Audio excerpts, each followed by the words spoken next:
There's a monster roaming the streets of our town, stealing our children away. Sometimes he's dressed in cocaine white, other times it's gunmetal gray. And the only power that can fight him down, we banned and pushed him away. Now he's roaming the streets of our town, stealing our children away.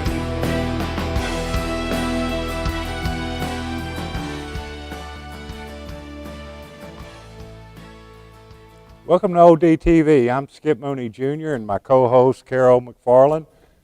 We're fighting addiction one community at a time, and today we have some really special guests that we're going to introduce. Our topics today are basically on informal and formal intervention and how do families help each other when it comes to chemical addiction issues. And then we've got some guests that are going to talk to us a little bit about building the future and how we should be involved with our youth and trying to educate them about chemical addiction issues.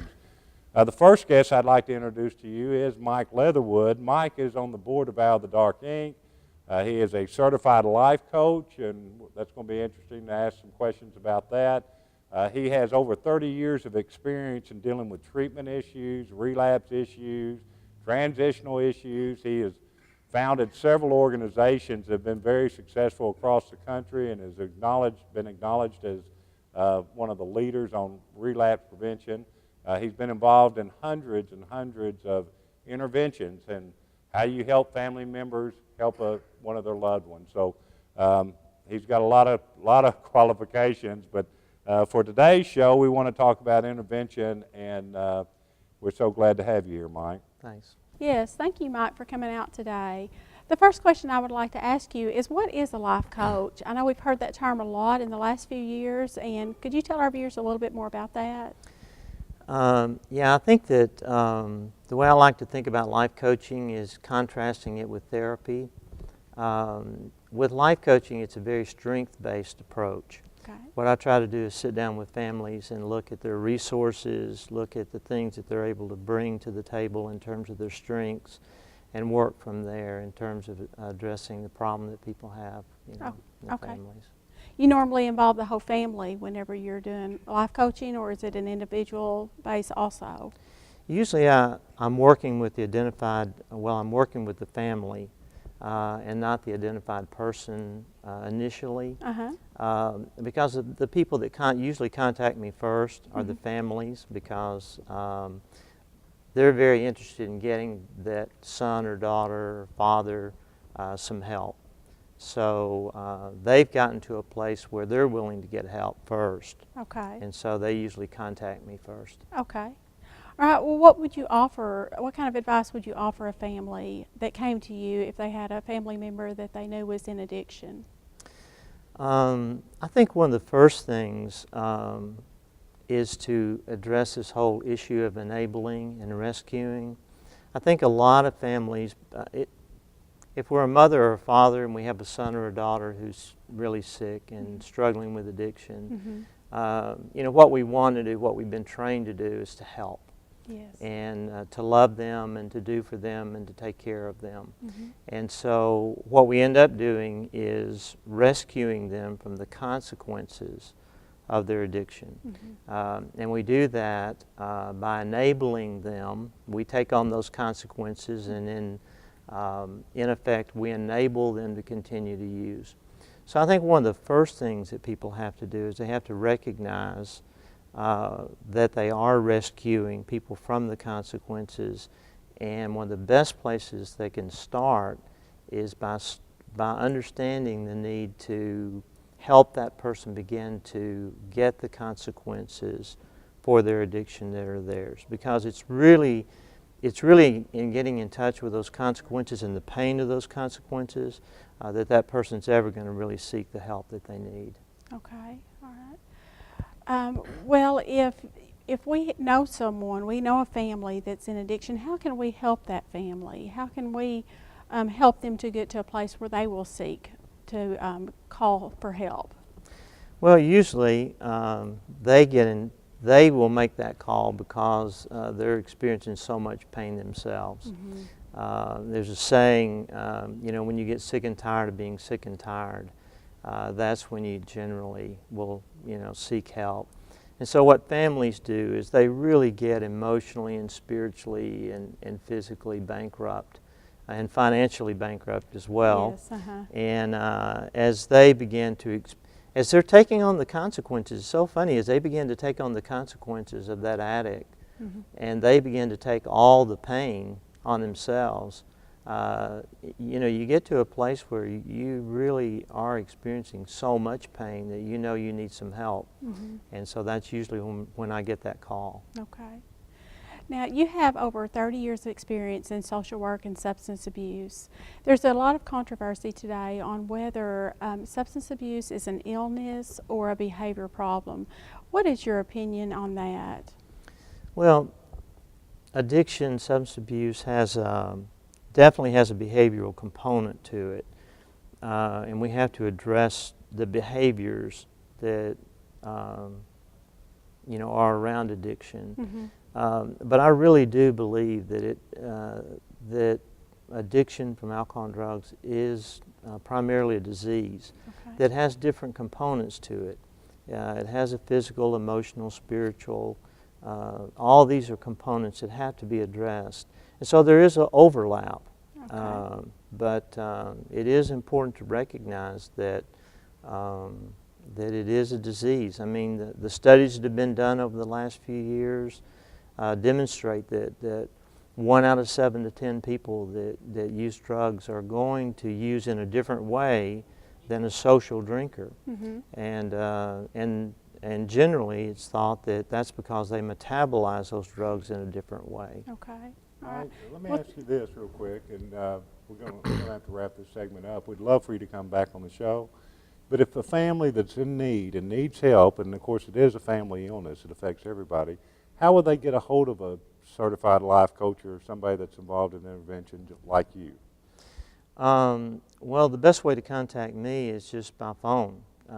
Just call me, 870-897-6346. I think that information is going to be posted. Also have a website. It's www.interventioncoach.net. So if they want to contact me, I'd be glad to help. Fantastic. Well, listen, thank you so much for joining us today. We really appreciate it. Thank you. Thank you.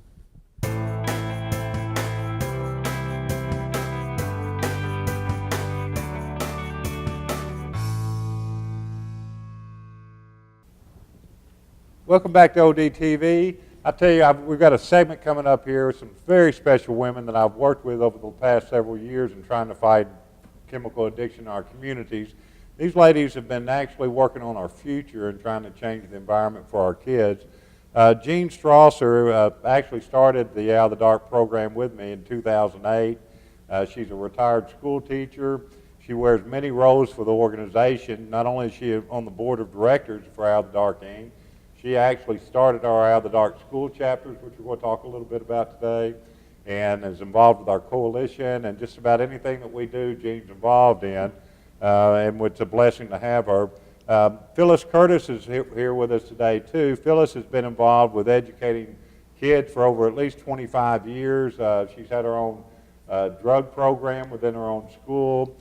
She's a school educated coordinator. She wears many hats in the education field.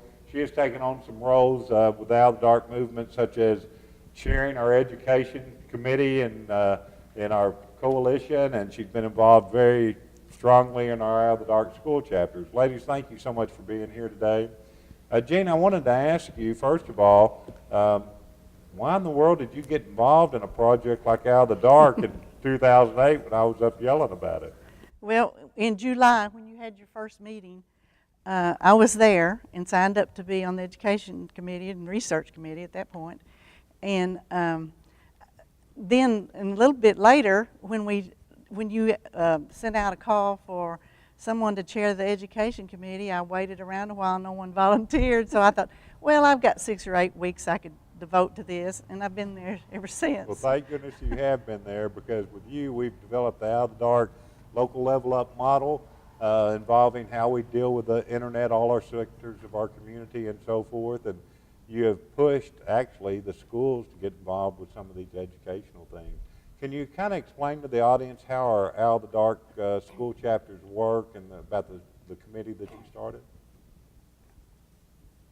Well, when we first started, we weren't able to get all of the school chapters because some of them had another organization in their school.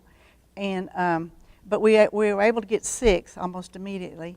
And then within a year, we had all 8 school districts in the school that were working and formed chapters. And we're just trying to get their students involved. And we've had meetings and all sorts of things to try to get the kids involved. Okay. Well, actually, y'all, with Phyllis's help and other people's help, we actually have Out of the Dark school chapters in every school district in our county. We have over 700 kids involved now. When we started, hardly anybody was even talking about these issues, or very few people were. But as I understand it, we still have a committee that all these chapters have representatives on. And do y'all try to meet regularly and talk about how to network the schools and what type of The school activities? chapters committees. We did that at first. We met pretty frequently, but we had a little bit of trouble in getting the teachers excused from their schools. And so now we handle a lot of things by emails and telephone calls, and just occasionally all of us try to get together. Okay. Now, we were talking before the show a little bit, and of course we talk a lot about these issues, but you found out for us how many kids or young people have been treated in our 2 hospitals here locally related to chemical addiction or substance abuse problems? This is something that we just got the statistics on for 2011. We got the information from NEA Baptist and St. Bernard's, and young people 17 or younger, there were 171 treated last year where alcohol or drug abuse was suspected, according to the tests that were given at the hospital. Clearly it's an epidemic problem. I mean, you know, Yes. it's a nationwide problem, especially with the pain medications and so forth. And I really appreciate everything you've done for this organization, Gene, and you've really created the movement, been the backbone. As a matter of fact, since you've been involved, this organization has even grown even more, and you've taken over a substantial role with the coalition heading that education committee. Isn't that right? Yes. Okay. Well, now, as far as the education committee, can you tell us a little bit about how that comes into play in the scheme of the Out of the Dark movement? Well, the Education Committee is a part of the Out of the Dark Coalition. And the coalition is a community-based group made up of many different subcommittees from different sectors of our community. We have the business sector, the medical, law enforcement, civic groups involved. And the education is a part of that, but I feel like it's a key piece of the coalition because we work very closely with the school chapters in planning events and activities for our young people in the community. As a matter of fact, the Out of the Dark School Chapter Committee and the chapters kind of fall under your purview now as the education sector for our community. Isn't that right? That is correct. Well, I think that's so great. Phyllis, what are some of the type of things that you've been doing with the kids in our community? Well, as part of the Education Committee and the school chapters, we had a rally in early October, right around Red Ribbon Week, in which we invited all the school chapters to participate and bring the students, and we went down Main Street, they blocked it off, we had some school bands, we had all the school chapters represented with their banners, and we marched down Main Street in our red shirts, leaving our mark. That is so wonderful. It was very exciting to see all those red shirts there, and we had some good entertainment, great speakers. One of the chapters put on a skit, and it was just a wonderful event that our school chapter sponsors have asked that we do that as an annual event. Well, I think we've actually got some video of that here we're going to show in just a few minutes.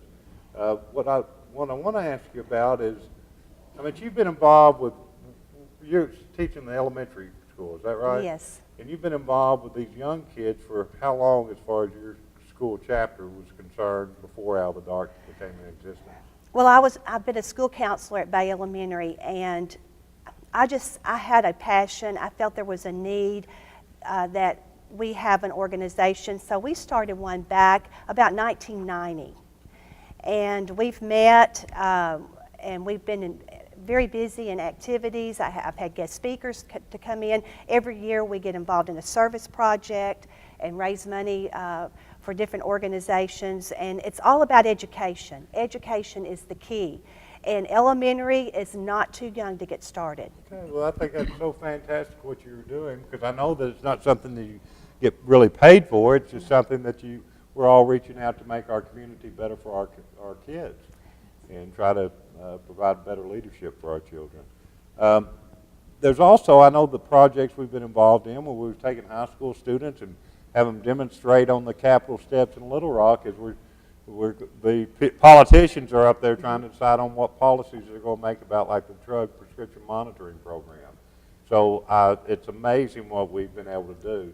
Now here we've got some of the video from the Leave Your Mark Day, and I understand the mayor was there and the state drug director and so forth. So Jean, can you tell me a little bit about what's going on the video here? Well, there I was. We were getting them lined up. The band went first, and then there was the police officers in there, and about 700 kids from all the different schools. And this was along one of the places along there where the people came outside just to see what was going on. As you can see, the kids were having a wonderful time. Well, how in the world do you get the schools to let this happen during the middle of the day?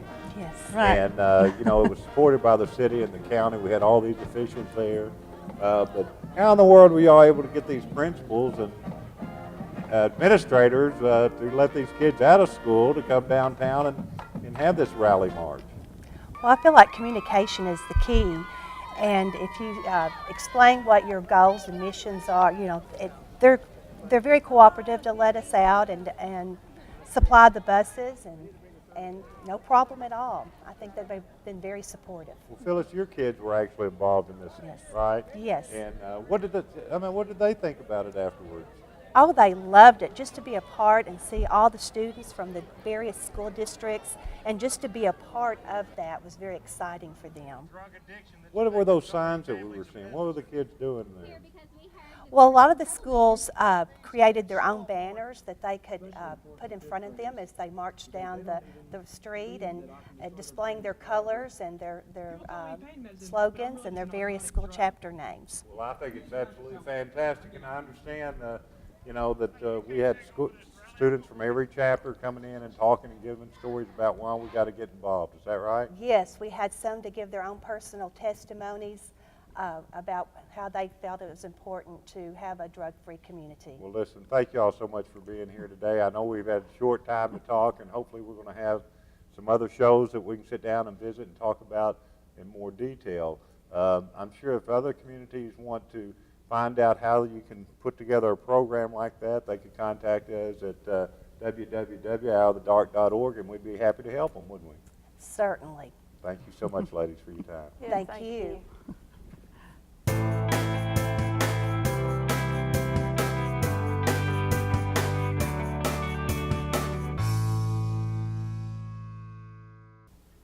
We've got a great treat here for you today. We've got Travis Eads back with us. I'm so excited. He's here to share with us today his song, The Lost Children. Travis, tell us a little bit about what inspired you to write this song.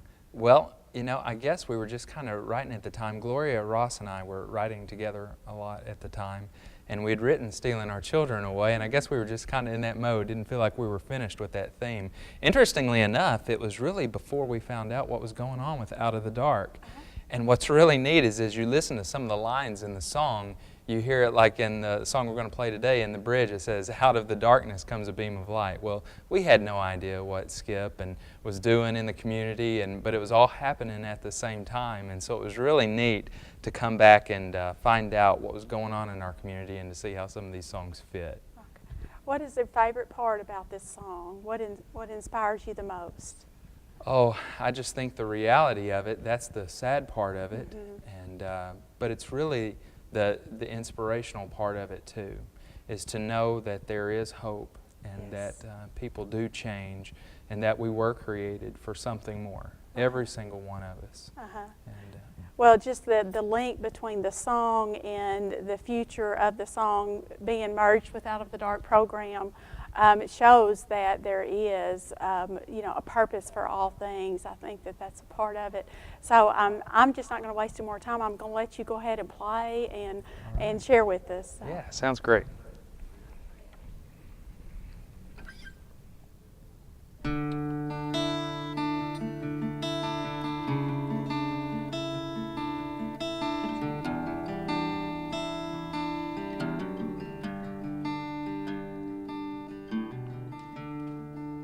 Turned 18, sitting in his prison cell. Got no visitors, got no cards. Can't read, so it's just as well. And he cried, is there nothing more? What was I created? What was I put here for? She turned 17 in that rundown home. Dirty diapers, mouths to feed. She has to do it all alone, and she cries, is there nothing more? What was I created? What was I put here for? Lost children, what went wrong? What brought you so much pain? What killed your hopes and dreams and left you wrapped in chains? Lost children, what went wrong? Why did you believe the lie? It led you down a road that could not satisfy. Lost children, what went wrong?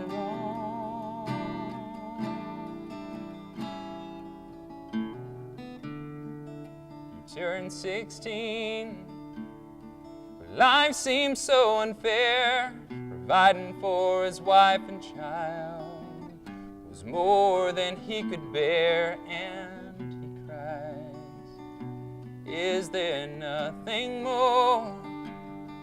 What was I created? What was I put here for? Lost children, what went wrong? What brought you so much pain? What killed your hopes and dreams and left you wrapped in chains? Lost children, what went wrong? Why did you believe the lie? It led you down a road that could not satisfy. And out of the darkness comes a beam of light. Give it a chance and it will grow so bright. And the light of the world will heal your pain. Wounded one, the Father knows your name.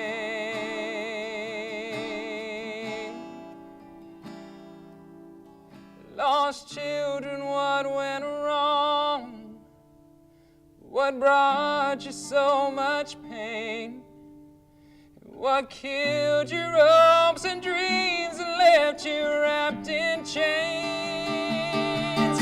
Lost children, what went wrong? Why did you believe the lie? It led you down that road that could not satisfy. Lost children, what went wrong?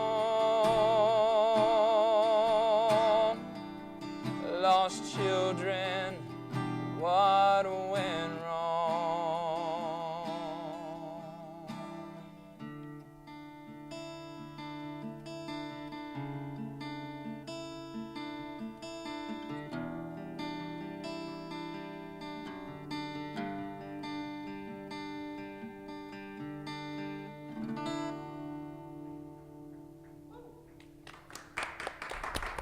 Thank you so much for sharing that with us. The first time I heard that was on the Out of the Dark website, and it never ceases to move me when I hear you play that song. Thank you so much. Thank you. Yeah, Travis, it's always an honor to have you on our show, and thank you so much for sharing that with us.